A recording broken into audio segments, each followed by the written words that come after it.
Beruntungnya rakyat Malaysia mempunyai kerajaan sebaik ini. Saya mai ke Pasaraya Mahidin dan melihat orang beratur di kaunter SARA, Sumbangan Asas Rahmah. Jom kita tengok apa cerita ni.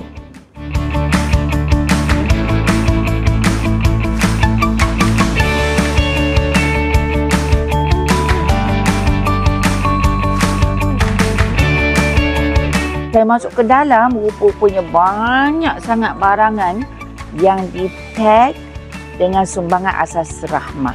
Dan barangan-barangan ini bukan sahaja barangan keperluan harian barang runcit, tetapi juga merangkumi barangan kebersihan diri, ubat-ubatan, ya, dan pelbagai, termasuklah juga alat tulis yang ada ke atas tu. Ya. Dan tahukah anda, bermula 1 April, kerajaan memberikan Sumbangan Asas Rahmah SARA ni kepada 5.4 juta penerima, 8 kali ganda daripada penerima sebelumnya.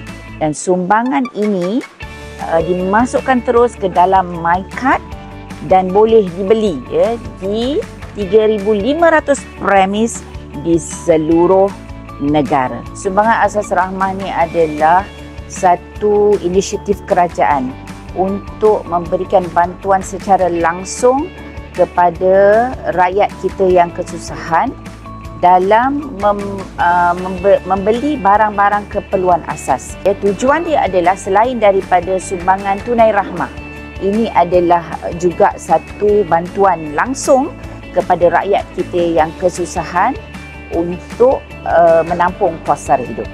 Saya mungkin sebutkan bahawa tahun ini 5.4 juta orang yang menerima, ya.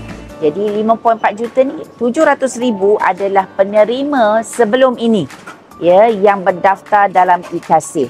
Dan mereka sebelum ini, ya, memperoleh untuk warga emas dan yang bujang yang tak ada pasangan dapat RM50 sebulan.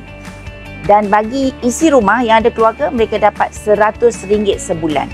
Tambahan baru ni, yang bujang dan warga emas, mereka dapat tambahan RM50. Sementara isi rumah dapat RM100 lebih. Jadi sekarang ni masing-masing akan dapat, ya, RM100 sebulan, ya, hingga ke RM200 sebulan. Bahagian besarnya sebenarnya sudah pun tahu bahawa mereka adalah penerima Sumbangan Asas Rahmah ni. Dan tentunya, ya, mereka menyebutkan, ya, syukurnya, terima kasihnya kepada kerajaan ini kerana sedikit sebanyak sumbangan ini membantu mereka menangani kos sara hidup. Namun demikian, ada juga tak khabar, ya, tak sedar bahawa mereka adalah di antara penerima SARA ni sebab dikreditkan masuk dalam MyCard masing-masing. Kenapa direct kepada MyCard? Sebab kita mahu sumbangan bersasar ini betul-betul masuk kepada mereka yang selayaknya.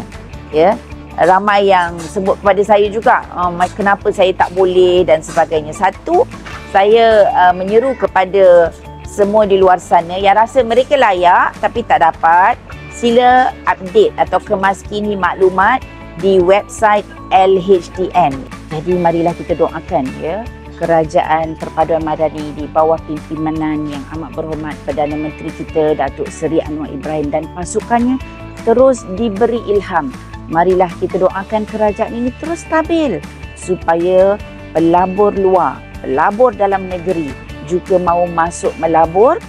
Dengan itu kita beroleh, ya, pendapatan lebih dan boleh disalurkan kepada rakyat kita.